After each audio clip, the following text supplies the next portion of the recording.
today on Tiny Stuff, we're going to be reviewing this guy right here, which is the Avalon Bay Air Fryer. If you're like us, you love fried food. Who doesn't? Well, we shouldn't love it so much because it's full of fat and grease, which isn't good for us. The big claim about air fryers, they're supposed to be easy, tasty, healthier way to fry food. Supposedly up to 80% less fat in air fried foods versus traditional foods. That's kind of a big deal. You can use less oil because this is a convection oven, tiny little convection oven, instead of deep frying something in oil, which, I mean, that totally makes sense. A dash of oil versus a bucket of oil does sound a lot healthier. But this is where you cook everything. So if you're cooking with it, don't touch the side of it like that, like I just did, because it'll be hot. So this is the part that fries, and it's got this crazy little, like, double bucket. Basket. Oh yeah, because it is a basket. So it comes with like these little things, I don't know, make pies. What is this? What are you making this? It's just a little pan. It's a tiny little pan, and then like a thing to put in here. That looks like a fried chicken thing to me. Like you put fried chicken on top of that so it doesn't stick to everything. Maybe that's what it is. And then, you know, like it almost looks like a fries bucket on the inside of it. And then this is where everything else, like the drippings, get caught. So if you could put a turkey in here, I guess you can make gravy with that part. Well, and if you're not sure which pot or pan or doodad to use, it comes with this recipe book for all different things that you can make in the air fryer. So besides things like French fries, which you have to make, you got a fryer, air fryer, so you got to make French fries. But you can make all kinds of things in this because it is a convection oven. You can make pretty much anything you could think of, from chicken fajitas to shrimp scampi, cheesy bread, eggplant parmesan. Cheesy bread? You can make cheesy bread? And vegetable egg rolls. So there's a lot to dig into in here. What this has inside it is right up in here, there's a little heating element and a fan. So this is the convection part of it, and that's how it cooks. So it blows the hot, really, really hot air down through here and through all of, you know, these parts and pieces where the food's gonna live for the time it's inside there, and cooks it. I mean, it's a lot like a really, really nice expensive oven is really what it's like, except it's smaller and cheaper. The manufacturer says this is compact design, and it's pretty compact, especially for maybe a traditional kitchen and maybe how they used to make these much bigger. But for our kitchen, it's a pretty big piece of real estate, so it's a little bit of a different perspective. Of course, every tiny house kitchen is different. So there is one really good plus about this little guy too, is that all of these things are stainless steel. They're all metal. So this and the parts inside. And the ones I've seen, the other ones I've seen like this, they're all plastic. That seems totally weird. Yeah, like it's gonna leach into the food. Yeah, like it could. But even the inside of here is all metal. So this is all stainless steel in here. So one, that helps with the cooking. And the outside of it actually doesn't get hot. It all stays in here, so that's pretty cool. That's a great little feature, and it makes it easier to clean too. Watch me struggle with this thing again. There we go. One feature that I think is a little funny is... You keep doing it wrong. I can't get it. There it is. It's a handle. It's like a little bucket. Yeah, like this is supposed to be like for easy carrying. Personally, maybe this is my grip strength. I don't know if I'd be comfortable carrying an 11-pound thing with this little handle. I think I would probably just pick it up by its sides and carry it. Right here too. Yeah, oh yeah, it's got little grips. I like that. Yeah. That makes more sense to me. Yeah. So it's a fryer, right? So what are you gonna make if you're gonna try it out for the first time? What about Parmesan zucchini fries? No, no. We're gonna make French fries. That's it. We're just gonna make French fries. And so guess what we don't have here? We don't have any potatoes, and she's not gonna let me do like a bag of French fries, so we're gonna have to do like real potatoes and cut them up, because it's gotta be like healthy, right? Well, Healthier. Exactly.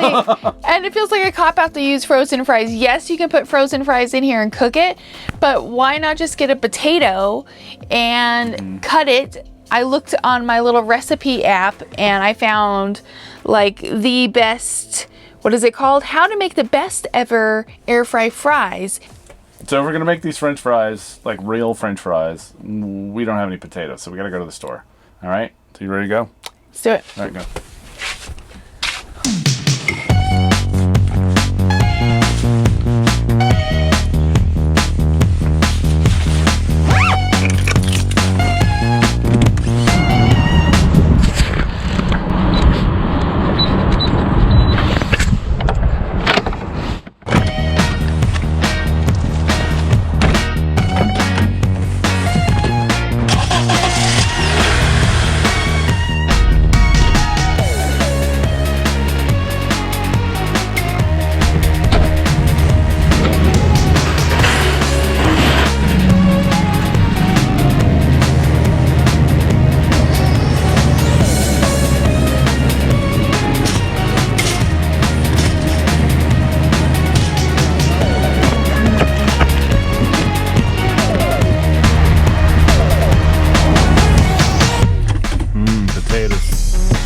Lattes French fries, my favorite. Hey, girl. Hi. Excited to see us back? Oh, okay, see you later.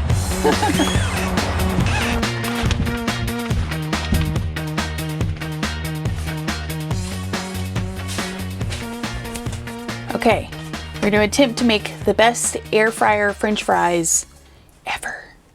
That's what my recipe claims anyway. And we're going to follow it and see how it works out. This is our first time using the Avalon Bay air fryer, first time using an air fryer period. And I'm curious, how tasty will these be? So first step, wash the taters.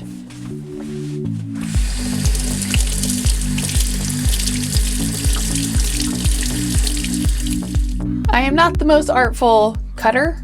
Is that a word? But we're gonna try to cut the potato into French fry shapes.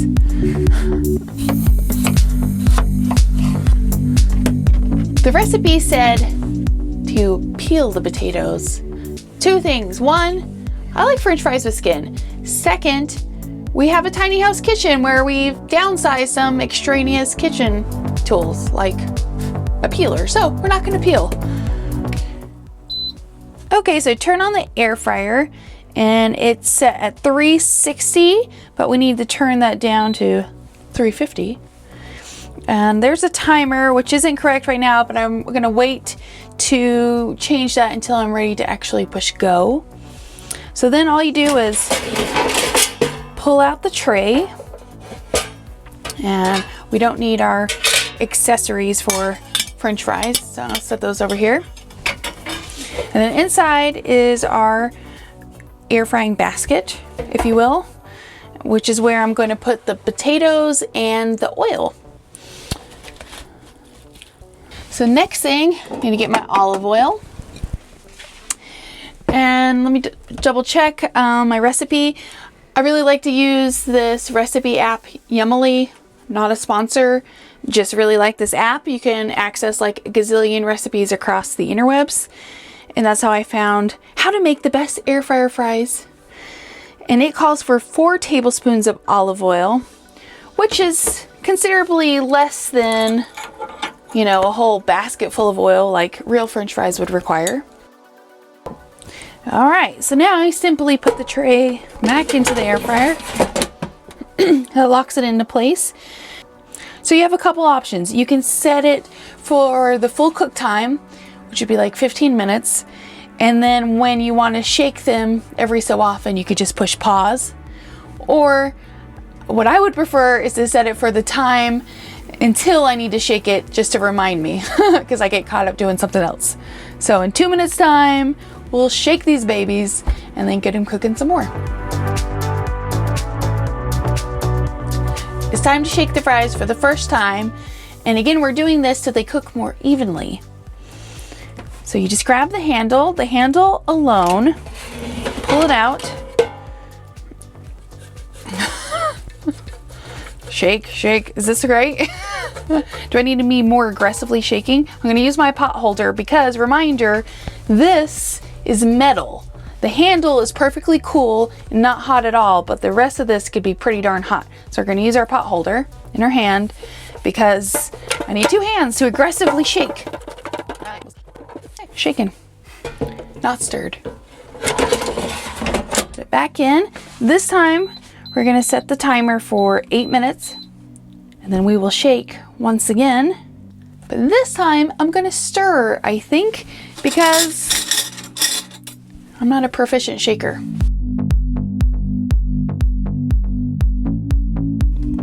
Okay, 15 minutes and we should be good.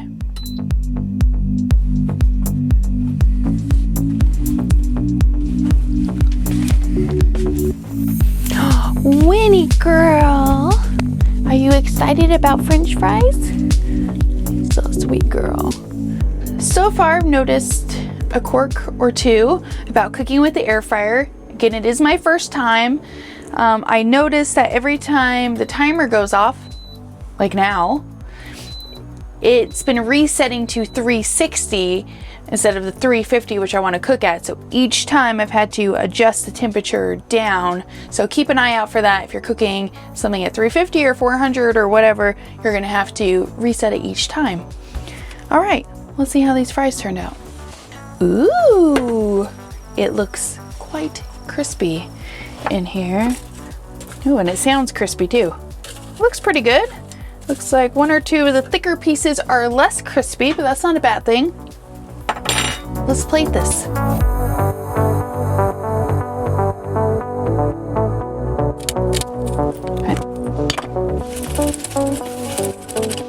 All right, the taste test. Let's find the perfect fry. This one looks good. Golden, crispy, but not too crispy.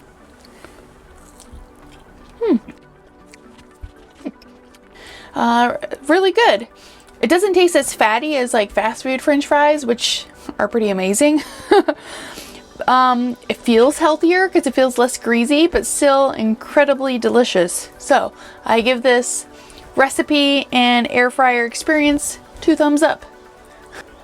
Overall, in my limited experience with this Avalon Bay air fryer, I think it's an excellent tiny house appliance.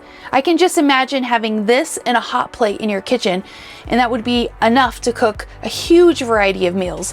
One, it comes with this recipe book with like 50 different recipes, and then there's thousands and thousands online of different convection oven recipes and air fryer recipes that you can use this baby for. So for that reason, I think it would be a smart purchase. And remember, if you plan on building a tiny house, to really design your kitchen around which appliances you plan to use. So for us, we plan to use this range, this oven stove combo, so we plan the whole kitchen design around how to fit this thing in. Major downside, in the summertime, you don't want to use the oven. It makes the house super hot, even with the fan on and the window open. This is like warm. It's like a little warm, but it's not hot at all. So this would be an incredible summer choice.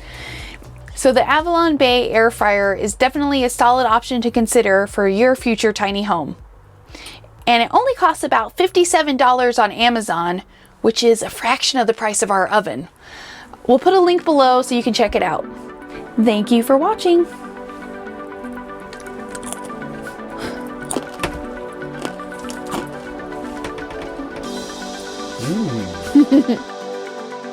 Hey guys, it's Alexis And Christian.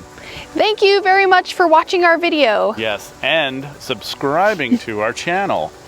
And don't forget to check out more tiny house stories And tours. Oh, and don't forget to join us on Patreon. And again, don't forget to subscribe. See you next time. Take it easy, guys.